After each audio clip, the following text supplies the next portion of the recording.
Hai, selamat datang ke Makeshift Gamer. So sekarang ni mungkin ramai yang tengah cari 4K TV tapi tak nak cari yang mahal sangat. So hari ni saya nak share 5 TV 4K budget untuk gaming. Bagi saya harga budget untuk TV tu bawah RM2,000. Untuk dapatkan harga budget, TV dalam list ni kebanyakannya dia bukan keluar tahun 2021. Ada yang keluar tahun lepas, ada yang keluar 2019 dan paling lama pun 2018. Beza dia apa yang korang dapat dengan yang paling baru dengan harga yang rendah tu, dia tak ada banyak beza pun. Walaupun korang beli TV yang keluar tahun ni, korang tak dapat improvement banyak pun. Korang tak dapat features macam HDMI 2.1 120Hz, korang tak akan dapat tu dengan harga macam ni.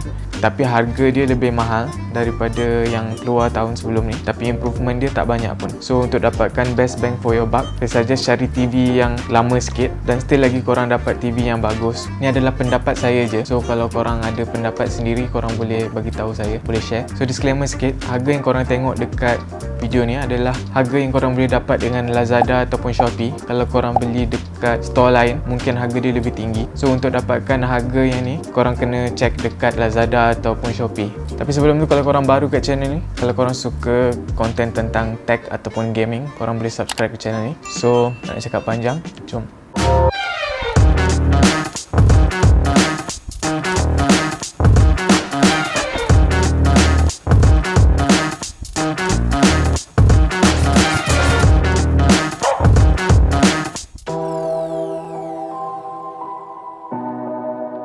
Tempat kelima kita ada Hisense 55A7100 4K TV dan dijual di Malaysia dengan harga RM1,899. Apa yang bagus tentang TV ni adalah dia datang dengan saiz 55 inci. So untuk harga bawah RM2,000, korang dapat 55 inch TV, memang besar. Kalau korang tengah cari TV budget dengan saiz yang besar, TV ni bagus untuk korang. TV ni support 4K resolution at 60Hz, so bagus untuk konsol punya gaming. Dan dia juga support HDR10, so korang boleh main game yang support HDR ataupun tengok movie yang support HDR. Dia punya maximum brightness just dalam 300 candela per meter square. Dia tak tinggi sangat. Dan dia punya panel adalah jenis VA panel. So kalau korang yang tak tahu, VA panel ni dia ada high contrast, kontras yang tinggi. Tapi kekurangan dia, dia punya viewing angle tak berapa luas. Dia juga ada 8-watt speaker. Dan TV ni support Dolby Audio dan DTS punya format. Dia ada 3 HDMI 2.0 dan salah satunya support eARC. Dia juga datang dengan 2 USB 2.0. Dia punya design, dia ada thin bezel, so dia nampak lebih kemas dan lebih stylish gitu. So kalau korang nak letak kat korang punya ruang tamu ke. Ini adalah Smart TV, so dia punya operating system adalah VIDA U3.0. Kekurangan TV ni adalah dia ada high input lag. High input lag ni dia tak sesuai sangat untuk gaming. Dia still lagi ok untuk gaming, tapi sebabkan dia ada high input lag 20 millisecond, so mungkin korang akan ada masalah lagging, especially kalau tengah main game. Tapi mungkin kalau mata korang tak sensitif dengan benda-benda ni, korang tak akan perasan benda tu. Dan satu lagi apa yang kurangnya tentang TV ni, dia ada low color accuracy. DCI P3 color gamut dia cuma 53%. So kalau korang particular tentang color accuracy, mungkin korang tak sesuai beli TV ni. Tapi untuk casual use ataupun casual gaming tak ada masalah. So overallnya TV ni sesuai untuk korang yang tengah cari TV yang saiz besar tanpa spend banyak duit. Dan kalau korang jenis tak particular tentang color accuracy ataupun input lag untuk main game casual je, TV ni bagus untuk tu.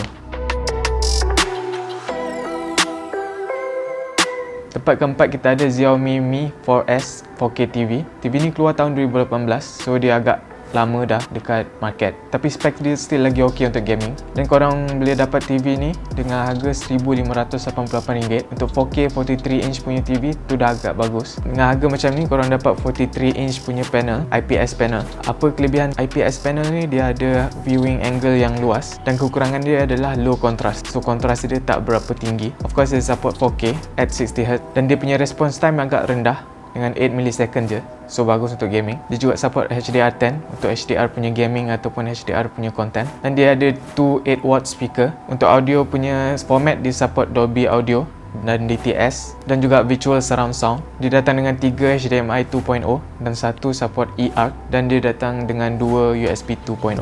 Dia ada thin bezel. Bezel dia memang nipis.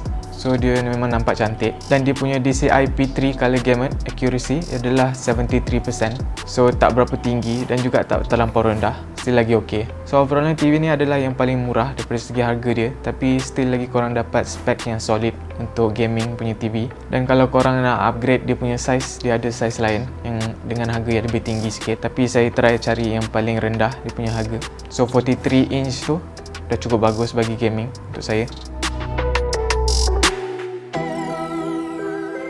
Tempat ketiga kita ada Samsung 43 inch TU8000 punya series, dan TV ni keluar tahun lepas, tahun 2020, dan dijual di Malaysia dengan harga RM1,749. Samsung 43 inch TU8000 punya series ni, dia punya resolution adalah 4K 60Hz, dan untuk panel dia pakai VA panel, so high contrast small viewing angle. Dia ada maximum brightness 300 candela per meter square, so tak terang sangat. Dia punya color accuracy adalah 80%, DCI-P3 agak okey, dan dia punya design dia ada thin bezel, so still lagi nampak cantik. Dia datang dengan 3 HDMI 2.0 dan salah satunya support eARC, dan dia juga datang dengan 2 USB 2.0. Dia punya Smart OS dia pakai Tizen Smart OS macam TV Samsung yang lain. TV ni bagus untuk gaming sebab dia ada low input lag dengan low response time. Dia punya pixel response time dalam game mode adalah 5 millisecond, memang rendah, dan juga dia punya input lag adalah 9 millisecond. So TV ni memang bagus untuk gaming. Dia juga datang dengan auto low latency mode, yang mana dia akan activate game mode secara automatic kalau korang switch on korang punya konsol. So tu bonus point untuk gaming. Dan dia punya build quality juga okey, walaupun full plastik tapi still lagi solid. So kalau korang tengah cari gaming TV dan korang nak brand yang bagus dan panel yang bagus untuk gaming, sebab walaupun dia keluar tahun lepas tapi spek dia still lagi solid. Tempat keempat kita ada LG 43 inch UN7000, dan TV ni keluar tahun 2020 dengan harga RM1,499, memang rendah. Saiz TV ni adalah 43 inch dan dia support 4K 60Hz of course, dan dia juga support HDR. Untuk panel dia pakai IPS punya panel, so low contrast, good viewing angle. Dia punya peak brightness boleh sampai 450 candela per meter square, dan dia punya color accuracy adalah 80% DCI-P3 color gamut. So memang okey untuk TV dengan harga yang macam ni. Dan TV ni juga sangat bagus untuk gaming sebab dia ada low input lag dengan low pixel response time. Dia ada 6 millisecond pixel response time dan 10 millisecond input lag, dan dia datang dengan 3 HDMI 2.0 dan 1 support eARC, dan dia juga datang dengan 3 USB 2.0. Untuk Smart TV OS dia pakai LG punya Web OS. Satu kekurangan TV ni adalah dia ada thick bezel, so dia tak nampak cantik sangat, dan dia juga tebal. So belakang dia tu agak tebal, so mungkin susah sikit kalau korang nak letak dekat dinding ke kat mana. Tapi overallnya TV ni memang bagus sebab satu dia murah untuk 4K TV, paling murah dalam list ni, dan dia punya performance, dia punya spek bagus walaupun keluar tahun lepas, tapi spek dia still lagi solid untuk tahun 2021. Dan di tempat pertama kita ada Samsung AU7000 punya series. Dia adalah version yang terbaru daripada TU punya series di tempat ketiga, dan dia yang paling mahal dalam list ni dengan harga RM1,948 untuk 43 inch punya size. Tapi dia adalah yang paling terbaru, keluar tahun 2021 tahun ni. TV ni dia tak ada special features untuk gaming pun. Dia tak support VRR, dia tak ada G-Sync ataupun FreeSync, tapi dia ada input lag dengan response time yang rendah. Panel dia dipakai VA panel. Bezel dia dengan TU8000 tu, dia ada bezel yang lebih nipis, dan dia punya body pun nipis, so memang nampak dia punya modern design tu, dan dia juga lebih senang kalau korang nak letak dekat dinding. Dia punya build quality still lagi daripada full plastik, tapi still rasa solid, rasa bagus, dia tak rasa murah sangat. Dia punya peak brightness adalah 300 candela per meter square, so still lagi tak berapa tinggi sangat. Dia punya color accuracy adalah 80% DCI-P3, so sama macam TU8000 punya series lagi. Dia ada 7 millisecond response time dan 11 millisecond input lag, so memang bagus untuk gaming. Dia juga datang dengan auto low latency mode, dan dia support Dolby Atmos dan Dolby Digital punya sound, dan satu lagi dia support HDR10 dan juga HLG, so dia bagus untuk HDR punya gaming ataupun HDR punya content. Dia juga ada thin bezel, so memang sesuai kalau korang nak letak dekat ruang tamu ke.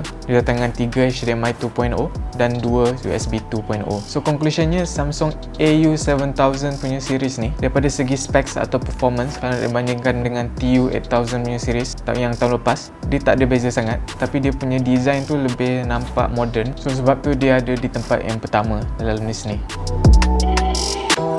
So guys, terima kasih kalau dah tengok. Kalau korang suka video ni, korang boleh like. Dan kalau korang nak tengok lagi konten-konten yang macam ni tentang gaming ataupun tech, korang boleh subscribe. Dan kalau korang ada suggestion ataupun recommendation yang korang nak bagi tahu, korang boleh komen dekat bawah. Terima kasih kalau dah tengok. Nama saya Wafi. Stay safe dan jumpa lagi.